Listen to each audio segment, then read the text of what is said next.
கோர்ட்டில் கேஸ் நடக்குது. அந்த நேரத்தில் தான் இங்கே கோமதியை கூப்பிடுறாங்க.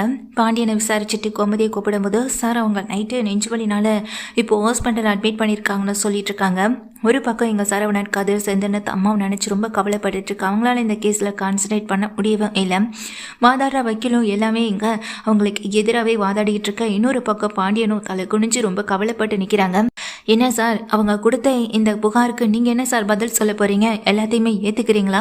வரதட்சணை குடும்பம் பண்ணுன்றதை நீங்கள் ஒத்துக்கிறீங்களான்னு சொல்லி கேட்க, இன்னொரு பக்கம் பாக்கியம் பயந்து போய் நிற்கிறாங்க.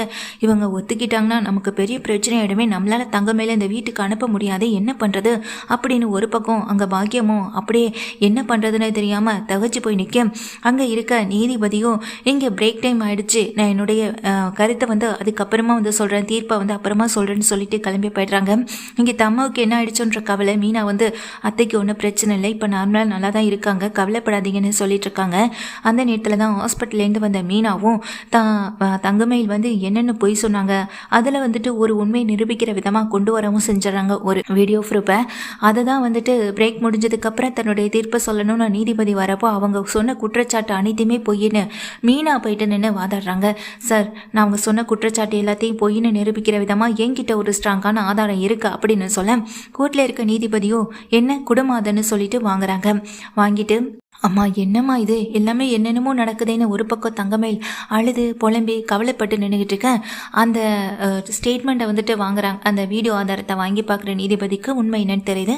நீங்கள் கொடுத்த கம்ப்ளைண்ட்டில் உடனே அங்கே பாக்கியத்தை கூப்பிட்டு விசாரிக்கிறாங்க. ஆமாம், நீங்கள் கொடுத்த கம்ப்ளைண்ட்டில் உங்கள் பொண்ணை ரொம்ப கொடுமைப்படுத்தினதுனால தான் அவங்க வயிற்றுல இந்த கரு செதஞ்சதாக சொன்னீங்களே, அது உண்மையான்னு சொல்ல, ஆமாங்க ஐயா, அது எல்லாமே உண்மைதாங்க ஐயா அப்படின்னு சொல்ல, தங்கமயில கூப்பிடுறாங்க. தங்கமயில அந்த கூண்டில் ஏறி நிற்கிறப்போ அங்கே நீதிபதி கேட்குறாங்க, என்னம்மா எத்தனை மாதமாக இருந்தபோது உனக்கு இந்த மாதிரியான பிரச்சனை நடந்ததுன்னு சொல்ல, கரு உருவாகி 2 மாதம் கூட ஆகலை சார்ன்னு சொல்ல, நான் உங்களை கேட்டால் உங்களை பதில் சொல்லுங்கம்மா, நான் கேட்குறது தங்கமயில் கேட்டேன், அவங்கள்ட்ட கேட்டால் அவங்க தான் அதுக்கான பதிலை சொல்லணும் அப்படின்னு அங்கே இருக்க நீதிபதியே இந்த கேள்வியை கேட்கவும் செய்கிறாங்க.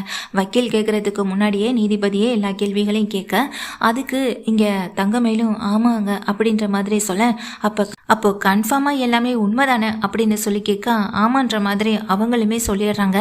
இப்போ கன்ஃபார்ம் பண்ணிக்கிறாங்க நீதிபதியும். நீ மீனாவையும் கூப்பிடுறாங்க.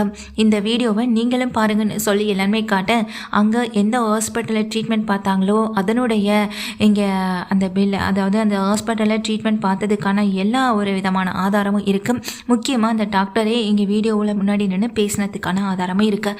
இதை பார்த்த தங்கமயிலும் பாக்கியமும் அதிர்ந்து போக, அம்மா இந்த விசாரணை பண்ண போலீஸ் யாருன்னு சொல்லிட்டு வக்கீல் கேட்குறாங்க. நீதிபதியும் கேட்குறாங்க, போலீஸ் நிற்க, இந்த கேஸை நீங்கள் முறையாக எடுத்து விசாரிச்சிங்களா அப்படின்னு சொல்ல, ஆமாம் சார் அப்படின்னு சொல்ல, என்னத்தை விசாரிச்சு கிழிச்சிங்க அப்படின்னு அந்த இடத்துலையே இங்கே கேள்வி கேட்டு ரொம்ப நேரம் அடிக்கிறாங்க. இன்னும் கொஞ்ச நேரத்தில் அவங்கள பற்றின எல்லா விதமான டீட்டெயில்ஸும் என் கைக்கு சேரணும் அப்படின்னு சொன்னதுமே ரொம்ப அவசரமாக அதனால் வரைக்குமே மந்தமாக இருந்த போலீஸு இங்கே நீதிபதி ஆர்டர் கொடுத்ததும் வேறு வழி இல்லாமல் எல்லா டீட்டெயில்ஸையும் கலெக்ட் பண்ணி கொண்டு கொடுத்தான். இது முழுக்க பொய்யான ஒரு கேஸ்னு இங்கே நிரூபணமாகுது. ஏன்னா இங்கே பாக்கிய குடும்பத்தை பற்றி விசாரிக்கும் போது அவங்க சொல்கிற விதங்கள் எல்லாமே இங்கே கேஸில் இங்கே குளறுபடி ஆகுது. முக்கியமாக இவங்க நிறைய இடங்களில் கடன் வாங்கி அந்த கடனை கொடுக்க முடியாமல் பல இடங்களில் இங்கே அவதிப்பட்டு வந்ததும் தெரிய வர நீதிபதி கேள்வி கேட்குறாங்க. வரதட்சணை கொடுமைன்னு இந்த அம்மா கம்ப்ளைண்ட் பண்ணியிருக்கு, ஆனால் இந்த அம்மா ஊர் முழுக்க கடனை வாங்கி வச்சிருக்கு, இதில் எது உண்மை அப்படின்ற மாதிரி நீதிபதியை இங்கே கன்ஃபார்ம் பண்ணிட்டு சொல்ல, இந்த கேஸில் இப்போ அவங்களே உண்மையை ஒத்துக்கிட்டாங்கன்னா அவங்களுக்கான தண்டனை ரொம்ப கம்மி, இல்லைனா 2 வருஷம் ஜெயில் தண்டனை அனுபவிக்க வேண்டியிருக்குன்னு சொல்லும் போதே தங்கமயிலும் பயந்து போய் அழுக, என்னம்மா இந்த விஷயத்தில் நீ உடன்பட்டிருக்கே என்னன்னு சொல்ல, இல்லை சார் அப்படின்னு அழுகிறாங்க. பாக்கியம் மாணிக்கம் 2 பேருமே பதறி போய் நிற்க, மாணிக்கத்தை கூப்பிட்டு விசாரிக்கும் போது மாணிக்கம் தவறுதலா தன் வாயிலேருந்து உண்மைகளை வெளிப்படைய சொல்லிடுறாரு. என்னன்னா ஜெயில் தண்டனை அனுபவிக்க முடியாது, அதனால் தனக்கு இன்னொரு பொண்ணு இருக்குது, அந்த பொண்ணுக்கு கல்யாணம் ஆகணும் அப்படின்றதுனாலையும் அவர் உண்மையை சொல்ல, இப்போதான் உங்களுக்கு இன்னொரு பொண்ணு இருக்கிறதே நினைவுக்கு வந்திருக்கான நீதிபதி கேள்வி கேட்குறாங்க. சரவணனை கூப்பிடுறாங்க. உன் வாழ்க்கையில் நடந்த இந்த மாதிரியான ஏமாற்றங்களுக்கு நீ என்னப்பா பதில் சொல்ல விரும்புகிறேன்னு சொல்லி கேட்க, என்னை மன்னிச்சிருங்க ஐயா, இந்த கடவுளே சொன்னாலும் இனி இவ கூட வாழ்கிறதுக்கு எனக்கு விருப்பப்படலை, இவ கூட நான் ஒருபோதும் வாழ மாட்டேன், எனக்கு அப்படிப்பட்ட ஒரு வாழ்க்கை தேவையில்லை, என் அம்மாவையும் எங்கள் அப்பா என் தம்பிங்கன்னு எல்லாரையும் இந்த நிலைமைக்கு கொண்டு வந்த இந்த குடும்பத்தை இனி நான் அடியோட வெறுத்து ஒதுக்குறேன் அப்படின்னு சொல்ல தங்கமேல் தலையில் இடி விழுந்த கணக்கா திகச்சு போய் நின்று அழுதுகிட்டு இருக்க. நீ என்னம்மா சொல்ல விரும்புகிற அப்படின்னு கேட்குறாங்க. தங்கமயிலோ என்னால் இவரை இல்லாமல் வாழ முடியாது, இந்த குடும்பத்தில் தான் நான் போய் வாழணும் அப்படின்னு சொல்லிட்டு அழுக. ஏமா இதெல்லாம் நீ முதல்ல யோசிச்சு எதுவாக இருந்தாலும் செஞ்சுருக்க கூடாதா? இந்த குடும்பம் முக்கியம்னு நினச்சிருந்தா இந்த அளவுக்கு யாரும் கொண்டு வந்து நிறுத்தியிருக்க மாட்டாங்களே.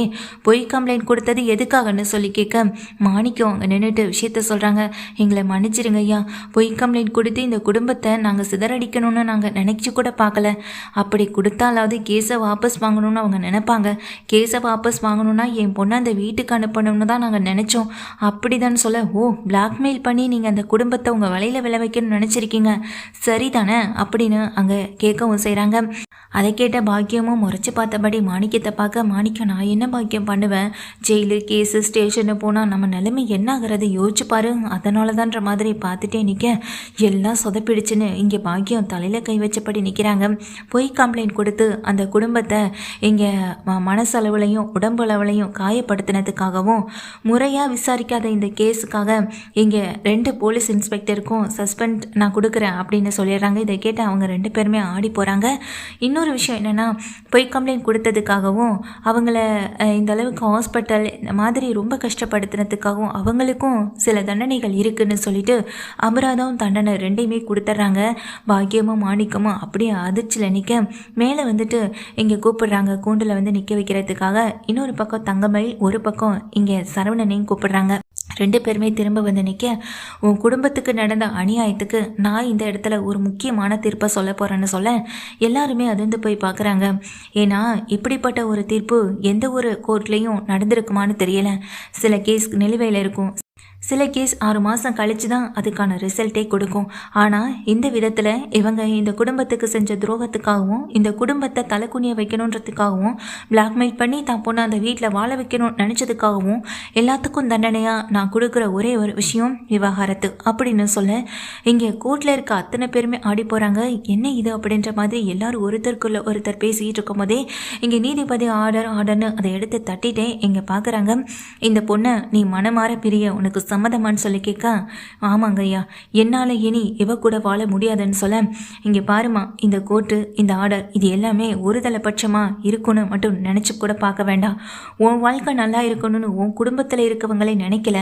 அதுவும் இல்லாமல் நீயும் அவங்க கூட சேர்ந்து தான் இந்த வேலைகள் எல்லாத்தையும் பார்த்துருக்க.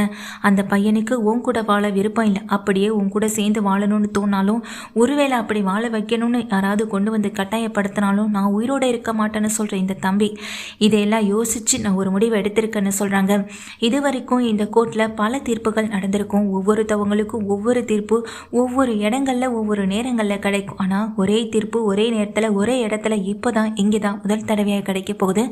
இப்போ தான் இவங்க விவகாரத்துக்கு அப்ளை பண்ணியிருக்காங்க. ஆனால் அதுக்குள்ளே நான் இவங்களுக்கு டிவோர்ஸ் பண்ணி வச்சிடறேன் அப்படின்னு சொல்லி ஒரு பேப்பர் எடுத்து எழுதி இனி இவங்க சட்டப்படி கணவன் மனைவி கிடையாது, இவங்க 2 பேருக்கும் இருக்கிறமான இந்த உறவு இதோட முடிந்து விட்டது.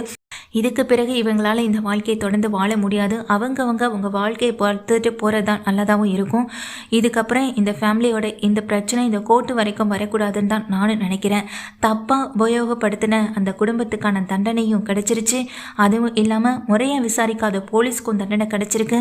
உங்களை இது வரைக்கும் கொண்டு வந்து நிறுத்தினத்துக்காக நீங்கள் அவங்க மேலே என்ன கேஸ் போட்டாலும் அதை நாங்கள் ஏற்றுக்க தயாராக இருக்கோன்னு அங்கே சரவணனை பார்த்து சொல்ல, இந்த மாதிரி ஒரு தீர்ப்பு நான் கிடைக்க கொடுத்து வச்சிருக்கணுன்ற மாதிரி சரவணன் கையெடுத்து கும்பிட்டு நிற்கிறாங்க. உண்மையிலேயே எனக்கு விடுதலைனா இதுதான் சார் அப்படின்னு சொல்லி கண்களை அழுக, நாங்கள் எங்கள் அம்மாவை பார்க்க போகணும் அப்படின்னு சொல்லும்போது தாராளமாக போகலாம் அப்படின்னு சொல்லிடுறாங்க. அதுக்கப்புறமா இங்கே அந்த பேப்பரை எழுதி இங்கே 2 பேர்கிட்டையும் கொடுத்துட்றாங்க. உங்களுக்கு டிவோர்ஸ் ஆனதுக்கான பேப்பர் வந்து இதுதான், இதுக்கப்புறமா நீங்கள் இவங்களை தொந்தரவு பண்ணக்கூடாதுன்னு சொல்லி தங்கமயில் குடும்பத்துக்கு வான் பண்ணி விட்டுறாங்க. இங்கே பாண்டியன் குடும்பத்தை வந்துட்டு அவங்க கிட்ட மன்னிப்பு வந்துட்டு போலீஸை வந்துட்டு கேட்கவும் வைக்கிறாங்க. அது மட்டும் இல்லாமல் ஹாஸ்பிட்டல்லேருந்து எல்லா செலவுகளையும் இங்கே போலீஸை ஏற்றுப்பாங்க. ஏன்னா அவங்க செஞ்ச தப்புக்கு தண்டனை அதுதான்ற மாதிரி சொல்ல இங்கே போலீஸ்காரவங்க 2 பேருமே ரொம்ப அதிர்ச்சியில் நின்றுட்டுருக்காங்க. இங்கே ஸ்டேஷனில் இருக்க, அதாவது கோர்ட்டில் கேட்ஸ் முடிஞ்சோடனே வெளியே வரவங்க அங்கே நிற்கிற தங்கமயில பார்க்குறாங்கப்பா. சரவணன் பக்கத்தில் போகிறாங்க. தங்கமயில் பக்கத்தில், இனி உன்னால் எதையுமே செய்ய முடியாது, என் கூட இனி கனவுல கூட சேர்ந்து வாழணுன்ற எண்ணம் உனக்கு வரவே வராது. இங்கே கொஞ்சம் யோசிச்சு பார்த்து இந்த முடிவை நீயும் உங்கள் வீட்டில் இருக்கவங்களை எடுத்திருந்தா இந்த மாதிரி நிலைமையே உனக்கு வந்திருக்காது. என் மொத்த குடும்பத்தையும் பழி வாங்குற நினச்சி கடைசியில் நீ தான் அவதிப்பட்டு நிற்கிற. என் அம்மாவுக்கு மட்டும் ஏதாவது ஒன்று ஆணுச்சு, அப்புறம் உன் குடும்பத்தை மொத்தத்தையும் நான் என்ன பண்ணுவேனே தெரியாதுன்னு சொல்லி சரவணன் கண்டபடி அந்த இடத்துலையே அங்கே நிற்கிற தங்கவேல் குடும்பத்தை திட்டிட்டு வாங்கப்பா போகலான்னு அப்பாவை கூட்டிகிட்டு தன் தம்பிகளை கூட்டிகிட்டு அங்கேருந்து கிளம்ப. நான் தான் சொன்னேன்லக்கா, கொஞ்சம் பொறுமையாக இருந்திருக்கலாம்ல, இப்போ ஏக்கா இந்த அளவுக்கு கொண்டு வந்து விட்டீங்க?